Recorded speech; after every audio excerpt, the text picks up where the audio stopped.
परेशानी ज़मीं की आसमां क्या खाक समझेगा। मैं शायर हूँ किसी से दर्द अपना कह नहीं सकती। मैं शायर हूँ किसी से दर्द अपना कह नहीं सकती, मगर रुदाद को अपनी लिखे बिन रह नहीं सकती।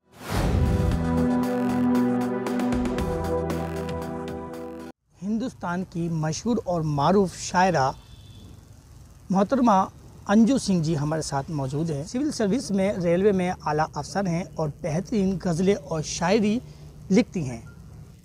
सबसे पहले मेरा आपसे सवाल ये है कि आपकी शायरी जो आपने गज़लें लिखना शुरू करी उसकी शुरुआत कहाँ से हुई? शायरी की शुरुआत मेरे जीवन में कुछ मेरे जो पति हैं वो खुद अपने आप में कवि और शायर हैं, तो वो लिखते थे। अब लिखते लिखते हमें भी कुछ अच्छा लगने लगा। पति हैं प्रवीण राही जी, वो शायर हैं, देश विदेश में जाते रहते हैं। तो जब वो लिखते थे तो उनकी सबसे पहली श्रोता मैं ही होती थी सुनने वालों में। तो सुनते सुनते मेरा भी कुछ इंटरेस्ट इस फील्ड में जागृत हो गया और मैंने भी थोड़ा थोड़ा लिखना शुरू करा और आज मैं लिखती भी हूँ, पढ़ती भी हूँ और स्टेजेस पे सुनाती भी हूँ। जी, वो आपकी कविता, वो आपकी रचना सुनना चाहेंगे जिसको सुनकर सबसे ज़्यादा आपकी पहचान बनी शायरी की दुनिया में। मैं आपके सामने एक मुक्तक रखना चाहती हूँ जो आज के ताज़ा तरीन मुद्दे पर, एक संवेदनशील विषय पर मैं बात करूँगी इस मुक्तक के माध्यम से। ये मुक्तक उस वक्त लिखा गया था जब एक दिन मैंने सुना न्यूज़ में कि एक बच्चे ने लिव इन रिलेशनशिप में रहते थे, एक लड़का एक लड़की, और लड़के ने लड़की को पीसेस काट के कुकर में उसको उबाल दिया। तब एक कवि, एक शायर होने के नाते मेरे दिल में काफ़ी दर्द महसूस हुआ और उस दर्द को मैंने इन 4 पंक्तियों के माध्यम से लिखा है जो आप तक मैं पहुंचाती हूँ। सुनिएगा। खौफ दिल से निकाल देता है, खौफ दिल से निकाल देता है, जिस्म टुकड़ों में ढाल देता है। दिल में रखता था जिसे उसको ही, दिल में रखता था जिसे उसको ही, वो कुकर में उबाल देता है, वो कुकर में उबाल देता है। बहुत खूब, बहुत अच्छा आपने लिखा है। और इसके अलावा और कौन सा पूरी कविता सुनाइए? इन 4 पंक्तियों के माध्यम से जो बात मैंने कही, तो ऐसे माहौल में मेरा एक संदेश जो बहन बेटियों तक जाना चाहिए कि आप प्यार करिए, मोहब्बत करिए, क्योंकि प्यार मोहब्बत के बिना दुनिया ना हो सकती है ना चल सकती है, लेकिन उसमें थोड़ा सा सजग होकर प्यार करिए। कहीं ऐसा ना हो कि आपके साथ भी इतने बड़े बड़े हादसे हो जाएं कि आप भी कुकर में उबाले जाओ या फ्रिज में रखे जाओ। तो बच्चियों के नाम पर एक संदेश देना चाहती हूँ कि ख्वाब आँखों में बसाए रखना, ख्वाब आँखों में बसाए रखना, घर के रिश्ते भी निभाए रखना। ये जो झुक कर गुलाब देते हैं, ये जो झुक कर गुलाब देते हैं, इनसे अपने को बचाए रखना, इनसे अपने को बचाए रखना। बहुत खूब, बहुत अच्छा लिखा है आपने। शुक्रिया। लेकिन उससे पहले मैं आपको एक सुनाना चाहती हूँ कि एक गज़ल जो मुझे बहुत प्रिय है। ये गज़ल एक्चुअली एक इंसान जो दुनियादारी में रहता है, घर गृहस्थी के जीवन जीता है, वो ईश्वर से, अल्लाह से, भगवान से क्या शिकायत कर रहा है अपने शब्दों में, मैं ये गज़ल आप तक, आपके माध्यम से आम जनता तक पहुंचाना चाहती हूँ। सुनिए। परेशानी ज़मीं की आसमां क्या खाक समझेगा। परेशानी ज़मीं की आसमां क्या खाक समझेगा।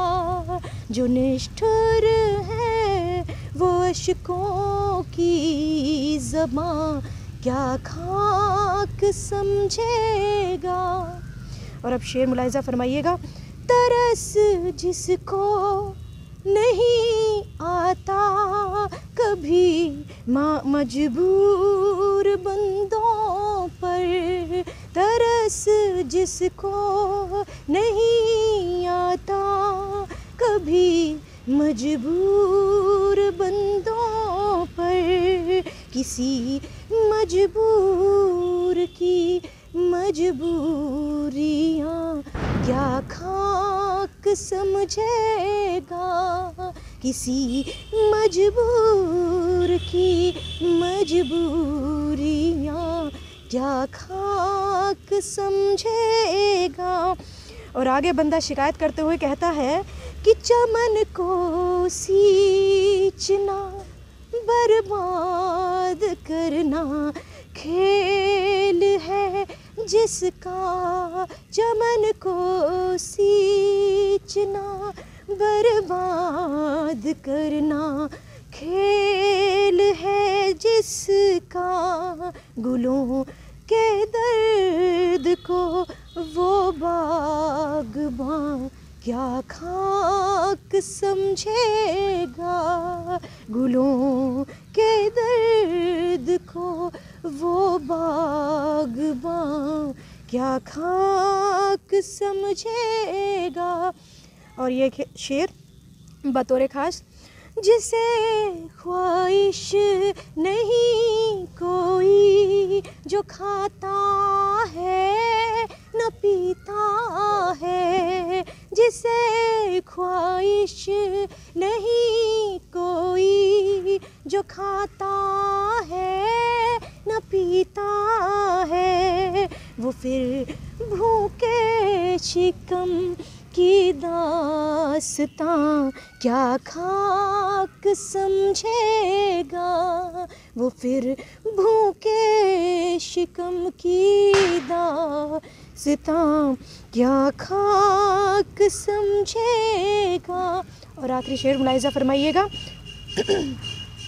जहाँ दस्तूर है एक दूसरे को मार कर खाना, जहाँ दस्तूर है एक दूसरे को मार कर खाना, वहाँ कोई मेरा दर्द निहा क्या खाक समझेगा।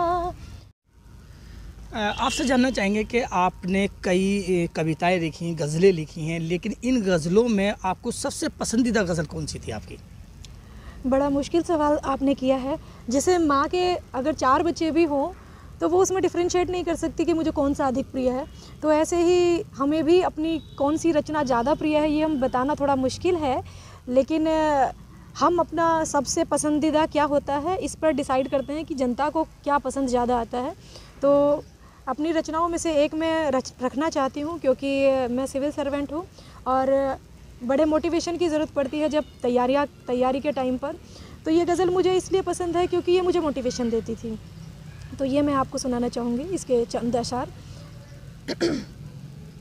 मैं शायर हूँ किसी से दर्द अपना कह नहीं सकती, मैं शायर हूँ किसी से दर्द अपना कह नहीं सकती, मगर रुदाद को अपनी लिखे बिन रह नहीं सकती। उतर जाऊँगी हंसकर मैं मोहब्बत के समंदर में, उतर जाऊँगी हंसकर मैं मोहब्बत के समंदर में, मगर जज्बात की लहरों में हरगिज़ बह नहीं सकती, मगर जज्बात की लहरों में हरगिज़ बह नहीं सकती। और ये शेर मुझे ख़ास तौर पर पसंद है। बदलना है मुझे मेहनत से हाथों की लकीरों को, बदलना है मुझे मेहनत से हाथों की लकीरों को, मुकद्दर के भरोसे मैं कभी भी रह नहीं सकती, मुकद्दर के भरोसे मैं कभी भी रह नहीं सकती। और आखिरी शेर एक और इसका सुनिएगा। मैं सादा दिल हूँ बचपन से, अहिंसा की पुजारी हूँ। मैं सादा दिल हूँ बचपन से, अहिंसा की पुजारी हूँ। मगर मैं जुर्म खुद पर भी किसी का सह नहीं सकती। मगर मैं जुर्म खुद पर भी किसी का सह नहीं सकती। शुक्रिया। नाज़रीन, हमारे इस ख़ास प्रोग्राम में आज हमारे साथ मौजूद थी अंजू सिंह जी। इन्होंने जिस तरह से अपनी शायरी के ज़रिए जो पैगाम दिया है वो बाखूब बहुत काबिल तारीफ़ है। ETV उर्दू के लिए मैं सैयद शाहनवाज नकवी, मुरादाबाद।